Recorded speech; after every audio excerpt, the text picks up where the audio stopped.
Assalamualaikum warahmatullahi wabarakatuh. Perkenalkan, saya Maulida Zahra Kudratul Ain dari kelompok 2 Dasar-Dasar Membaca dan Menulis Universitas Negeri Semarang yang beranggotakan saya sendiri Maulida Zahra Kudratul Ain dengan nomor induk mahasiswa 2101421010. Selanjutnya teman saya Nabila Zata Yumni dengan nomor induk mahasiswa 2101421014. Selanjutnya teman saya Faradila Siti Daria dengan nomor induk mahasiswa 2101421022. Baik, pada kesempatan kali ini izinkan kami untuk menjelaskan mengenai hakikat membaca, pendekatan, dan teori membaca. Di sini saya akan memaparkan terlebih dahulu mengenai hakikat membaca, sedangkan untuk pendekatan dan teori membaca akan dilanjutkan oleh teman saya. Mari kita simak baik-baik mengenai membaca. Sebenarnya membaca ini tidak hanya melisankan suatu simbol-simbol, tapi di sini kita juga bisa berupa aktivitas mental yang artinya cukup mempersepsi saja tanpa harus melisankan. Dari sini kita bisa melihat bahwa membaca itu sangat penting karena dengan membaca kita bisa mendapatkan informasi yang sangat banyak. Pesan yang penulis sampaikan pun akan sampai kepada pembaca. Jadi dengan membaca ini juga bisa sebagai sarana komunikasi kita dengan orang lain. Nah, selanjutnya kita akan melihat mengenai pengertian membaca. Untuk pengertian membaca, di sini membaca merupakan keterampilan berbahasa yang mempunyai kegiatan melisankan. Nah, ini melisankan seperti yang sudah saya katakan tadi, dengan membaca kita bisa mengucapkan melalui mulut. Dan selanjutnya di sini ada poin mempersepsi. Mempersepsi artinya kita tidak perlu untuk melisankan. Yang penting kita sudah tahu apa makna dari suatu simbol tersebut. Yang artinya kita bisa membaca dalam batin, dalam hati. Dan ini mempersepsi penerapan keterampilan kognitif. Artinya kita bisa menerapkan keterampilan kita untuk menyerap informasi dan pemahaman berpikir dan bernalar serta pemberian makna terhadap simbol-simbol visual. Nah, artinya membaca di sini kita memberi makna terhadap simbol-simbol visual. Simbol-simbol visual itu seperti apa? Nah, simbol-simbol visual yang kita ketahui yaitu seperti huruf atau abjad A, B, C, D, E, F, G yang sudah kita dapat eja dan sehingga kita bisa membacanya. Nah, kita sudah tahu kan membaca itu sangat penting bagi manusia. Lalu apa sih sebenarnya tujuan dari membaca itu? Menurut Mulyati menyebutkan bahwa pada dasarnya tujuan membaca ialah memahami apa yang dibaca atau isi bacaan. Selain memahami masalah atau topiknya, selanjutnya memahami mengapa, siapa, bagaimana, kapan, dan di mana terjadi suatu peristiwa. Artinya di sini tujuan membaca itu kita bisa untuk memahami suatu bacaan, dan selanjutnya di sini kita bisa mengetahui masalah apa yang sedang dibicarakan, dan kita juga memahami analisis suatu masalah yang ditulis seperti mengapa, siapa, bagaimana, kapan, dan di mana terjadinya suatu peristiwa. Nah, kalau ini tadi adalah tujuan secara umum.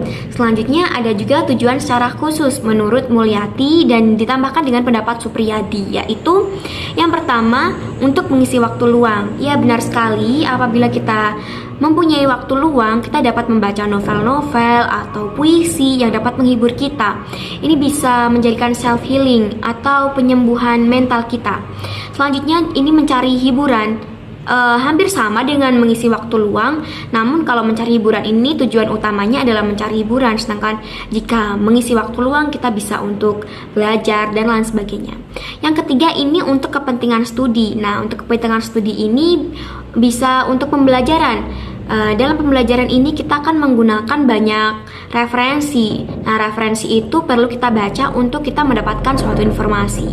Nah, ini berkaitan juga dengan nomor 4, yaitu untuk mencari informasi dan menambah pengetahuan.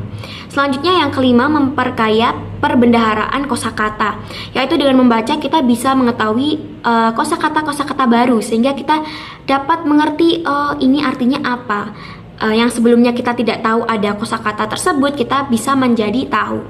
Nah, yang keenam ini memupuk perkembangan keharuan dan keindahan. Jadi itu dia untuk tujuan membaca. Kalau ada tujuan pasti ada manfaat membaca. Nah, yang pertama manfaat membaca itu adalah dengan membaca orang akan menjadi luas cakrawala hidupnya. Artinya dengan membaca pengetahuan seseorang akan lebih luas. Jadi tidak menutup kemungkinan untuk seseorang itu menjadi cerdas. Yang kedua, dengan membaca Dengan membaca buku, pembaca dibawa dalam dunia pikiran dan renungan. Di sini kita bisa melatih keterampilan imajinasi kita. Artinya dengan membaca kita bisa seolah-olah merasakan apa yang penulis sampaikan, apa yang penulis tulis di situ. Artinya kita seperti ada di dalam situasi tersebut. Nah, yang ketiga, dengan membaca orang akan menjadi terpesona dan merasa nikmat dalam tutur. Ya, di sini kita bisa mengetahui apabila terdapat pesan yang sangat menyentuh yang penulis tulis untuk para pembaca, maka seorang pembaca akan tertarik hatinya. Apabila mengharukan, maka pembaca juga merasa terharu. Apabila menyenangkan, maka pembaca juga akan merasa gembira. Seperti itu. Nah, dengan demikian kita dapat mengetahui bahwa membaca itu mengasah keterampilan kita. Karena dengan membaca ini otak kita bekerja secara optimal. Apabila kita tidak membaca, mungkin untuk melakukan kegiatan lainnya otak kita tidak selalu sinkron ya. Karena dengan membaca ini otak kita terhubung dengan apa yang kita lihat. Jadi otak kita bekerja, sudah terlatih atau istilahnya olahraga terlebih dahulu. Nah, selanjutnya di sini ada aspek-aspek dalam membaca, aspek-aspek membaca. Aspek-aspek membaca itu apa aja, apa saja? Di sini ada keterampilan mekanis dan juga keterampilan pemahaman. Untuk keterampilan mekanis sendiri berupa pengenalan bentuk huruf, yaitu kita bisa mengetahui bentuk huruf dan menyatukannya, menggabungkannya sehingga memiliki makna atau arti di setiap katanya. Nah, selanjutnya di sini ada pengenalan unsur-unsur linguistik. Ini pengenalan unsur-unsur kebahasaan. Dan selanjutnya pengenalan hubungan atau korespondensi, yaitu seperti tadi yang saya katakan, kita bisa mengetahui hubungan-hubungan huruf yang dengan berhubungannya huruf tersebut bisa menjadikan suatu kata itu berarti. Nah, selanjutnya di sini ada keterampilan pemahaman. Nah, dengan keterampilan pemahaman ini kita dituntut ini untuk bisa memahami apa yang kita baca. Di sini ada pemahaman pengertian, pemahaman makna dari apa yang kita baca, dan kita bisa mengevaluasi isi dan bentuk. Artinya dengan membaca ini kita bisa timbul reaksi dengan membaca. Apakah suatu bacaan tersebut bagus atau tidak? Artinya bukan berarti bacaannya jelek atau bagaimana, maksudnya itu misalkan ada suatu bacaan berita. Nah, di sini kita bisa mengevaluasi isi berita tersebut. Nah, yang terakhir ini adalah kecepatan membaca fleksibel. Kecepatan membaca fleksibel itu apa sih? Kecepatan membaca fleksibel sendiri itu merupakan ketika kita membaca namun sedikit kurang fokus, kita bisa maksudnya melambatkan bacaan kita. Tidak usah terburu-buru membaca. Tapi jika tingkat kefokusan kita sedang tinggi, kita bisa membacanya dengan kecepatan yang standar atau bahkan lebih cepat. Jadi itulah arti dari kecepatan membaca yang fleksibel atau sesuai dengan kondisi kita. Baik, itu dia yang telah saya sampaikan mengenai hakikat membaca. Jadi tadi hakikat membaca itu ada mulai dari pengertian, lalu tujuan membaca, manfaat membaca, dan aspek membaca. Teman-teman bisa simak kembali apabila ada yang kurang paham. Dan selanjutnya untuk pendekatan serta teori membaca akan dilanjutkan oleh teman saya. Perkenalkan, nama saya Nabila Zatayumi dari Prodi Pendidikan Bahasa dan Sastra Indonesia dengan NIM 21014211014. Di video kali ini, saya akan membahas tentang pendekatan teori membaca. Ada 3 pendekatan teori membaca. Yang pertama, pendekatan konseptual. Tokoh dalam pendekatan ini adalah Kenneth S. Gottman. Ia menyatakan bahwa membaca pada hakikatnya merupakan proses komunikasi, yaitu komunikasi antara pembaca dengan tuturan tertulis yang dibacanya. Hal tersebut merupakan yang melatar belakangi pendekatan konseptual. Menurut Gottman, untuk memahami proses diperlukan suatu pengertian dasar tentang membaca. Yang kedua, pendekatan empirikal. Pendekatan ini mencakup bermacam-macam pendekatan yang bertolak dari pengalaman serta penghayatan proses membaca, baik dari penyusunan teori itu sendiri maupun dari orang lain yang dijadikan banyak penelitian. Ada beberapa teori yang dimanfaatkan dalam pendekatan ini, yaitu teori yang memandang membaca sebagai proses berpikir, sebagai penerapan seperangkat keterampilan, membaca sebagai proses mempersepsi, sebagai kegiatan visual, dan membaca sebagai pengalaman bahasa. Teori pengalaman membaca dapat disimpulkan dalam penelitiannya bahwa bahasa secara langsung diangkat dari pengalaman siswa. Pengalaman yang baru saja dialami siswa memotivasi belajar membaca. Yang ketiga, pendekatan eksperimental. Pendekatan eksperimental meliputi bermacam-macam studi dan penelitian yang dilaksanakan dengan eksperimental untuk mengkaji bagaimana pemahaman berlangsung. Jenis-jenis kemampuan intelektual apa saja yang bekerja dalam proses pemahaman itu, dan faktor apa saja yang berpengaruh dalam pemahaman itu. A. Eksperimental pemahaman. Eksperimentasi tentang masalah pemahaman dalam proses membaca yang telah dilakukan selama ini banyak sekali jumlah dan jenisnya. Masalah yang dikaji pada dasarnya berkisar di sekitar proses pemahaman atau penangkapan makna dari tuturan tertulis yang dibaca bacaan. Jenis kemampuan intelektual. Pemanfaatan kedua dari pendekatan eksperimental dapat ditelusuri jejak-jejaknya pada studi dan penelitian yang mengkaji jenis-jenis kemampuan intelektual yang bekerja dalam proses pemahaman pada waktu pelaksanaan membaca. Kebanyakan studi dan penelitian ini menggunakan analisis faktor di mana bermacam-macam jenis tes, seperti misalnya tes kemampuan membaca, tes pemakaian bahasa, dan tes inteligensia disajikan kepada sekelompok siswa dan kemudian hasilnya dianalisis serta diuji kembali sehingga diperoleh kesimpulan tentang komponen-komponen kemampuan kejiwaan yang dominan sifatnya dalam pemahaman pada waktu membaca. Faktor-faktor yang mempengaruhi dalam proses membaca. Faktor-faktor yang mempengaruhi dalam proses membaca adalah faktor inteligensia, sikap perbedaan, jenis kelamin, penguasaan bahasa, status ekonomi sosial, bahan bacaan, dan guru.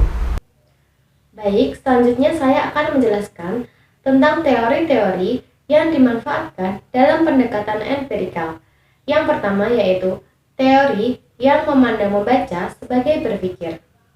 Pengembangan ini dirilis oleh Edward L. Thorndike. Dia berpendapat bahwa berpikir adalah kegiatan jiwa yang tidak bisa dilepaskan dari keseluruhan proses membaca. Teori yang kedua adalah teori yang memandang proses membaca sebagai penerapan seperangkat keterampilan. Teori ini biasa disebut dengan teori keterampilan. Tokoh terkemuka yang gigih mempertahankannya ialah William S. Gray. Dalam setiap karyanya yang membahas tentang membaca, entah sengaja maupun tidak, terdapat uraian yang menekankan bahwa membaca adalah kegiatan pembaca yang menerapkan sejumlah keterampilan mengolah kata atau bacaan yang sedang dibacanya. Yang ketiga yaitu teori yang memandang proses membaca sebagai proses mempersepsi.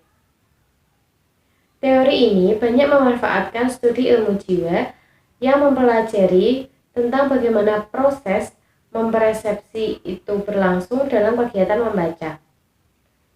Salah seorang perintis yang mencurahkan perhatiannya pada masalah ini adalah D.H. Russell.